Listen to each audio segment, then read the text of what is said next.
Paz do Senhor Jesus, meus irmãos, estamos aqui de volta para a continuação do estudo de Mateus, capítulo de número 1. Você tem essa lista aí ó, de nomes, né? Livro da geração de Jesus Cristo, então faz menção, como a gente falou na aula anterior, sobre a genealogia de Jesus, sobre a família de Jesus, os ancestrais de Jesus.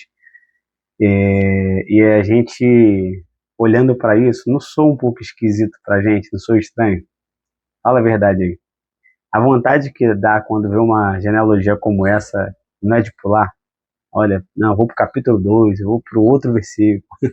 Eu não quero 1 ao 17 de jeito nenhum. Versículo 1 ao versículo 17, capítulo 1 de Mateus, parece que não faz sentido para a gente. E realmente é estranho para a gente.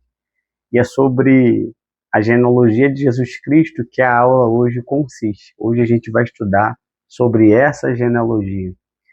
Afinal de contas, se você fosse escrever um livro sobre a história de Cristo, você começaria esse livro, a sua biografia, a biografia da história da vida de Cristo, sobre essa lista enorme de nomes? Para a gente isso é estranho, na verdade. Só que eu quero começar o livro te perguntando por que Mateus começou o seu livro, a sua biografia a respeito do Evangelho segundo Jesus, segundo escreveu Mateus, né, o Evangelho de Jesus Cristo. Por que Mateus começou o seu livro sobre Jesus Cristo, começando sobre a genealogia? Isso revela para nós o público-alvo de Mateus. O público-alvo de Mateus eram os judeus. Então para o judeu fazia muito sentido ter genealogia. E a gente vai aprender aí no slide que você tem aí, que sem genealogia a pessoa não tinha lugar claro na comunidade judaica. Por exemplo, há um texto lá em Esdras, no livro de Esdras, capítulo 2, versos 59 a 62, diz assim, ó, também estes subiram de Tel-Melá e Tel-Harsa, Querube, Adão e Imer, porém não puderam provar que as suas famílias e a sua linhagem eram de Israel. Os filhos de Delaías, os filhos de Tobias, os filhos de Necoda, 652, e dos filhos dos sacerdotes, os filhos de Rabaías, os filhos de Cós, os filhos de Barzilai, que tomou mulher das filhas de Barzilai, o gileadita, e que foi chamado do seu nome. Estes procuraram o seu registro entre os que estavam arrolados nas genealogias, mas não se acharam nelas. Assim, por imundos foram excluídos do sacerdócio. Olha que coisa interessante. Era comum, lá no tempo de Esdras, era comum no povo judaico, verificar na genealogia, para verificar, olha, você pertence a essa família, você pertence a esse povo, você pertence a essa tribo. Então eu botei ali o tópico 2 para a gente. A genealogia era como o cartório civil do tempo bíblico, né? Digamos assim, o cartório civil entre aspas, né? Tá o aspas ali para fazer menção. Então, com a genealogia você descobria a qual povo a pessoa pertencia, com a genealogia você descobria a qual tribo a pessoa pertencia, qual genealogia você descobria a qual família a pessoa pertencia. E isso é algo muito curioso. Então, como Mateus escreveu para os judeus, Mateus sabe o costume do seu povo, Mateus sabe do que o seu povo gosta. É igual a gente escrever para o brasileiro. A gente sabe como falar com o brasileiro, né? Já era, né? O cartão aí, cartão de passagem muito conhecido no Rio de Janeiro, agora é o já é, porque faz menção à cultura, ao costume do povo, então entra na graça aí do povo. Então, Mateus, como escreveu para os judeus, ele sabia que para os judeus buscar de onde a pessoa era, de qual família, de qual tribo, isso é algo muito interessante. Isso, até mesmo quando a gente vai casar, vai conhecer uma nova pessoa, vai se relacionar com alguém, a gente precisa saber de onde essa pessoa é, qual é a família dessa pessoa, a origem dessa pessoa. Passa para a gente um critério de lealdade, de integridade, né? De que aquela pessoa ali é uma pessoa honesta, é uma pessoa de boa índole. Então, para o judeu, ele buscava isso, para saber se a pessoa de fato pertencia ao seu povo, de qual tribo, de qual família. E aí eu coloquei ali, destaquei aí embaixo para a gente, uma guisa de atenção, que é muito interessante, porque tinha gente, olha só, Olha só, tinha gente que brigava por conta de genealogia.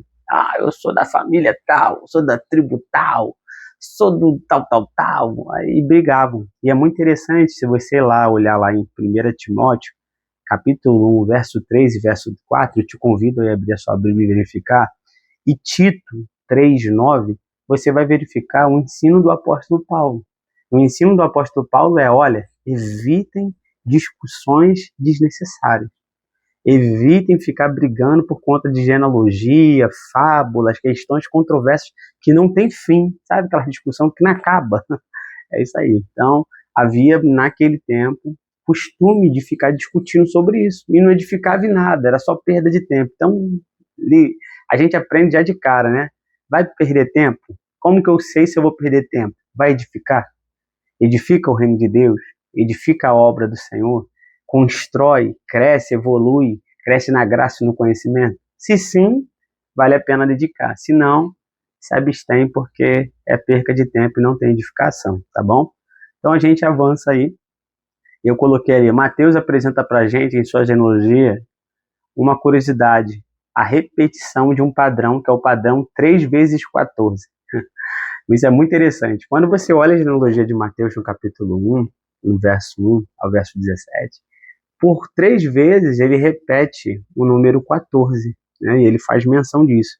Te convido a ler aí Mateus 1,17, olha o que ele diz. De sorte que todas as gerações, desde Abraão até Davi, são 14 gerações. Primeiro ciclo do 14. De Abraão a Davi, 14 gerações. De Davi até a Babilônia, o exílio, 14 gerações. Da Babilônia, né, até Cristo, 14 gerações. Ou seja, de Abraão a Davi, 14. De Davi a Babilônia, né, o exílio, 14 gerações. E do exílio até Cristo, 14. E aí é muito legal isso, você perceber, porque Mateus nos informa de forma proposital, é um ciclo de três gerações com 14 nomes, né? Ou 14 gerações com alguns nomes. Só que quando você vai pegar o hall do povo judeu, do povo hebreu, você percebe que Mateus omitiu muitos nomes.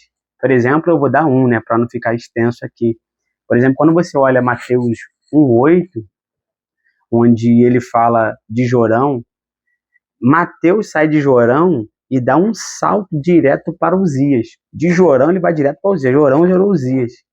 Só que quando você vai buscar a história, você percebe que entre Jorão e Uzias tinha mais gente. Por exemplo, eu coloquei aí que Mateus ocultou dados importantes, como, por exemplo, os 3 nomes que estão aí entre Jorão e Uzias. Tá o rei Acasias, Joás e Amazias.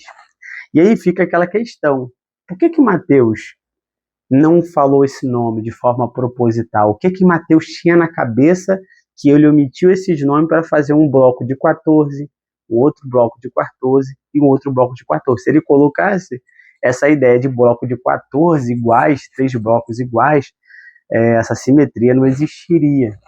E eu coloquei algo interessante. Por que Mateus faz isso, né?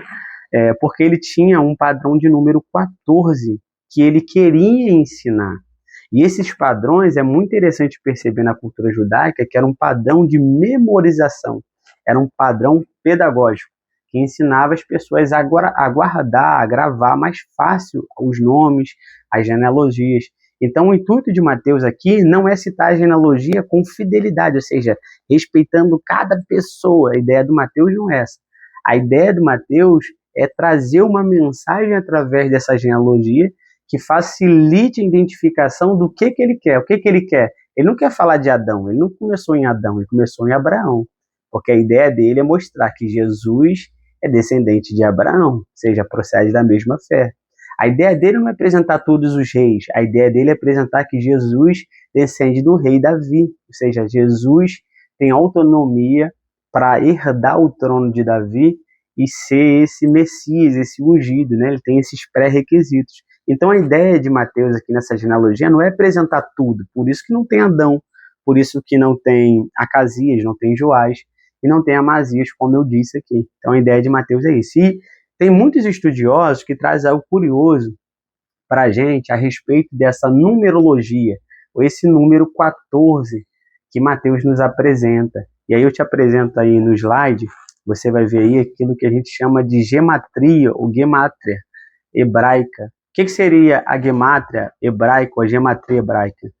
Cada letra no alfabeto hebraico, ela tem um número.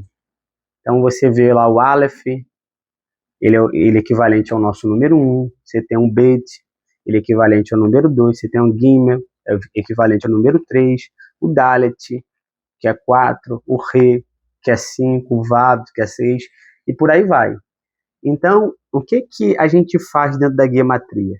A gente entende ali que o nome de Davi, ele tem 3 consoantes. A consoante é David, né? DVD, seria DVD, é o David. E o nome de Davi, esse DVD, a primeira consoante é o Dalet. E o Dalet, se a gente for olhar ali, ele é a 4ª letra do alfabeto hebraico, a 4ª consoante ali. E ele tem valor de 4. O Vav, ele é para a gente ali a 6ª letra. E ele tem o valor de 6, tá vendo? Como ele é o 6, ele tem valor de 6. Já o Davi de novo, volta de novo, né? O David já volta de novo no Dalet. Então você tem 4, 6, 4. DVD, 4, 6, 4. Agora, quando a gente soma isso, 4 mais 6 mais 4 é igual a 14. Então, há alguns estudiosos que dizem que o propósito de Mateus era escrever Davi, Davi, Davi, e repetir por 3 vezes o nome Davi, Davi, Davi, Davi, para que o povo hebraico, ou o povo judeu, seu povo, conseguisse assimilar uma coisa de toda aquela genealogia: Jesus é filho de Davi, Davi, Davi, porque ele dá ênfase a Davi. Então, se você conhecesse o hebraico, se você conhece o hebraico, talvez te chamaria a atenção essa ideia, porque se você somar as letras, né, dar número às letras e somar o Dalet, o Vav e o Dalet, David, né, o DVD, igual a gente brincou aqui, você vai ter aí o nome Davi, e o nome do Davi tem um número associado a ele, que é o número 14. E tem gente que diz isso. Eu, particularmente, acredito que isso era um padrão da época, era um padrão que Mateus talvez usou, de forma de trazer de forma prática aquilo que ele quis. Mas isso sou eu. Isso a gente não sabe, só quando a gente for conversar com Mateus mesmo, né? Lá na glória, quando a gente não acredita, a gente pode conversar com ele. Mas muitos estudiosos associam isso, tá? Então, eu acredito também que pode ser uma mensagem literária, né? Que Mateus ele traz que o reino veio de Abraão a Davi, de Davi ao exílio ele se perde, então o reino se perde, mas do exílio ao Cristo o reino é restaurado. Então Cristo é a restauração do reinado de Davi. Começou bem, ficou mal, mas Cristo restaurou. Então pode também ser esse ciclo, então a gente nunca sabe, tá bom? Aí eu coloquei pra gente aí uma outra história muito interessante sobre a genealogia. E tem gente que pergunta para mim assim, a genealogia tem um padrão? A genealogia correta ela aparecer no início do livro, no meio do livro ou no final do livro. E a verdade que a gente percebe é que não existe um padrão para a genealogia ser apresentada. A gente percebe, por exemplo, que Mateus e o livro de Crônicas, o primeiro livro de Crônicas, a gente percebe que a genealogia vem logo de cara. Quando tu abre Mateus capítulo 1, genealogia. Quando tu abre o primeiro livro de Crônicas, capítulo 1, genealogia. Aí se você olhar só esse livro, você fala, tá vendo? O padrão é no início. Mas calma, gafanhoto. Calma, pequeno gafanhoto. Calma. Se a gente for lá, por exemplo, para Lucas capítulo 3, 23 ao 38, a genealogia já não está mais no início, está no capítulo 3.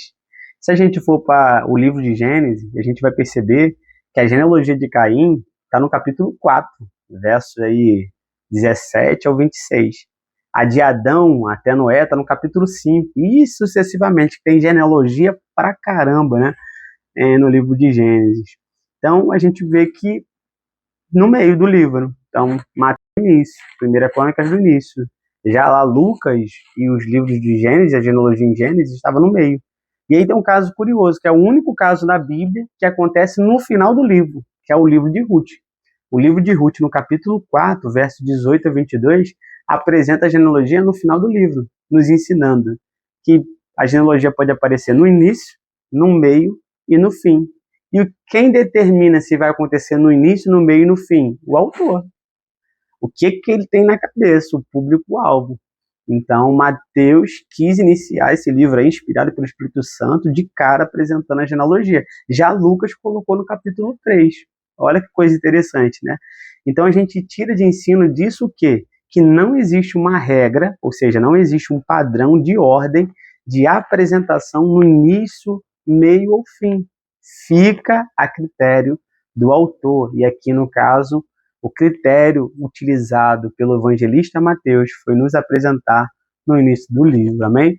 Então, uma próxima etapa que a gente vê é uma outra curiosidade que eu vejo muitas pessoas falando. Na genealogia judaica não aparecia mulheres na história, só aparecia homem, mulher não aparecia e não sei o que. E, gente, isso é balela. Majoritariamente aparecia mais os nomes de homem, os nomes de mulheres realmente eram um pouco omitidos.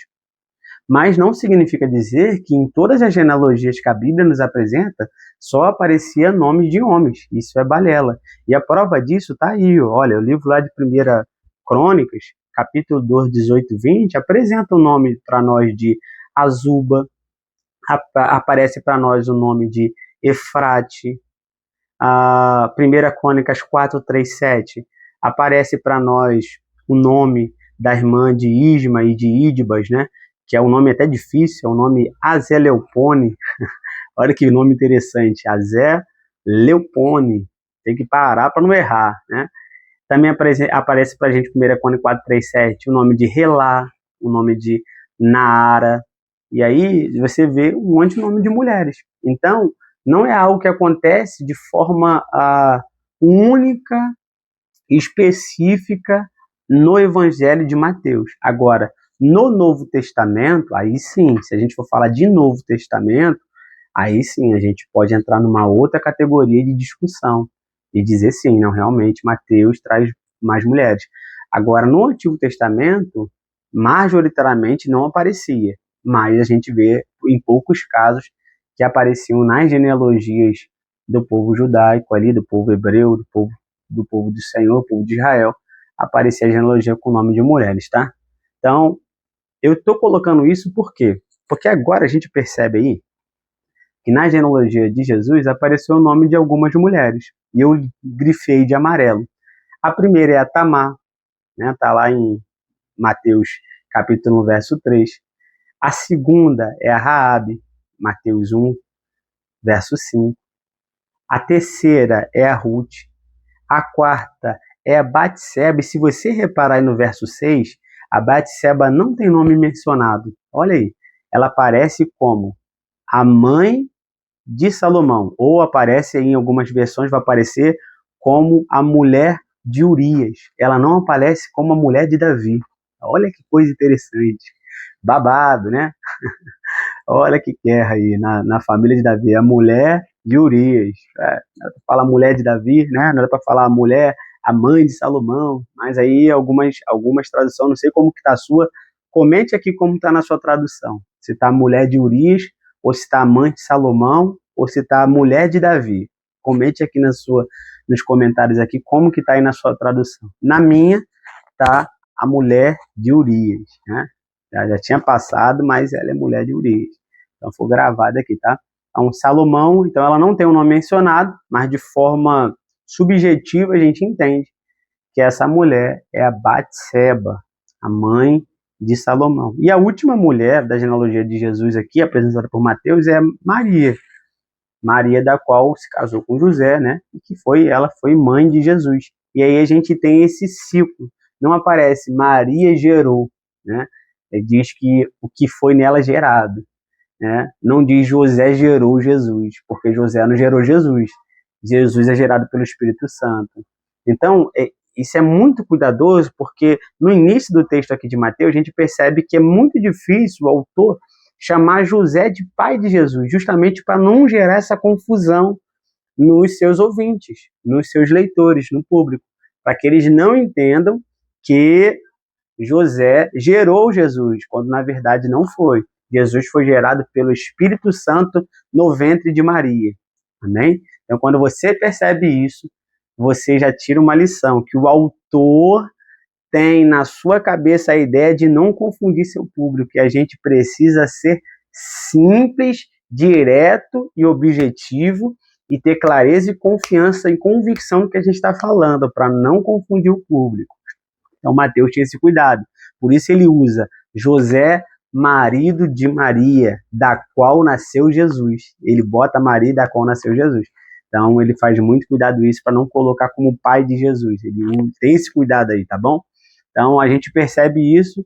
E eu termino essa lição dizendo para você aí no último slide sobre os 5 nomes. E aí tem uma mensagem muito legal aí que a gente consegue levar. Primeiro, Tamar. Tamar era uma cananeia. Então, se você quer saber mais dessa história, eu te convido a ir lá para o livro de Gênesis, dá uma busca aí, como que foi a história de Tamar, e você vai ver aí que Tamar foi, né, foi burlada aí no seu direito de ter continuidade aí no seu nome, e você vai ver como que ela fez para buscar justiça de seus direitos. Então eu coloquei, a mulher que busca a justiça de seus direitos. Judá que o diga, né? A outra é Raabe é a cananeia, a fé que redefine a identidade. Então, ela estava lá na terra dela, sabia que Deus era Deus verdadeiro, decidiu sair daquele lugar, amarrou um lenço na sua janela, saiu e entrou para o povo de Deus e entrou para a família de Jesus. Olha que coisa maravilhosa. A terceira aí é Ruth, a Moabita. Eu coloquei a mulher da lealdade, né? Quem não lembra aí da história de Ruth? Ela dizendo aí para sua sogra, né? A Noemi, para onde fores eu irei, teu Deus será meu Deus. Aonde habitares, habitarei. Coisa bonita, né? E ela foi, porque a lealdade não é só da boca para fora, a lealdade entra na ação e vai até o fim. Então a outra mulher eu coloquei é Batseba. A Batseba eu coloquei aí a mulher que sofreu dores, mas gerou a sabedoria. Porque mesmo que ela sofreu muitas dores, né?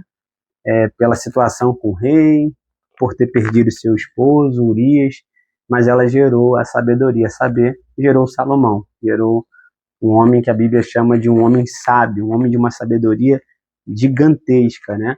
E a última que eu coloquei para a gente fechar, Maria, uma israelita, assim como Batseba, e a mulher que foi escolhida para ser mãe do nosso Salvador Jesus Cristo. Eu friso aqui, a gente não idolatra Maria. Maria é uma serva de Deus, uma mulher escolhida por Deus, uma mulher que Deus cumpriu nela o querer dele, uma mulher agraciada por Deus. Mas Maria foi a mãe do nosso Senhor e Salvador Jesus Cristo. Ela cumpriu o propósito aqui e foi escolhida por Deus. Eu quero terminar essa aula dizendo para você: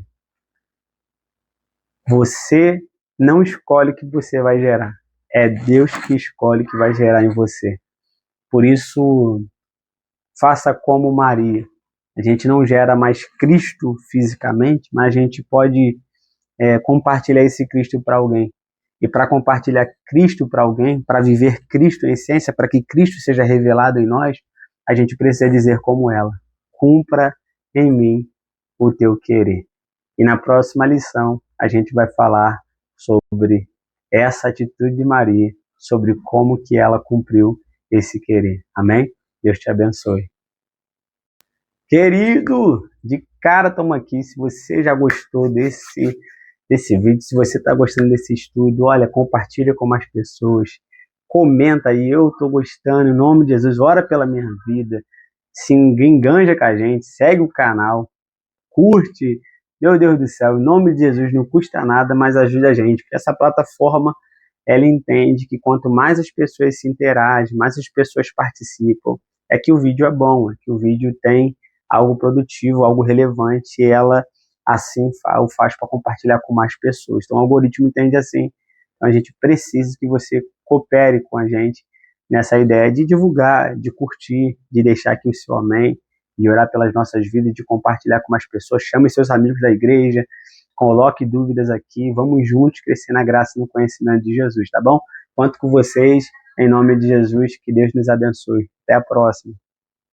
Querido, de cara estamos aqui. Se você já gostou desse vídeo, se você está gostando desse estudo, olha, compartilha com mais pessoas, comenta aí, eu estou gostando, em nome de Jesus, ora pela minha vida, se enganja com a gente, segue o canal, curte, meu Deus do céu, em nome de Jesus, não custa nada, mas ajuda a gente, porque essa plataforma, ela entende que quanto mais as pessoas se interagem, mais as pessoas participam, é que o vídeo é bom, é que o vídeo tem algo produtivo, algo relevante, e ela assim o faz para compartilhar com mais pessoas. Então o algoritmo entende assim.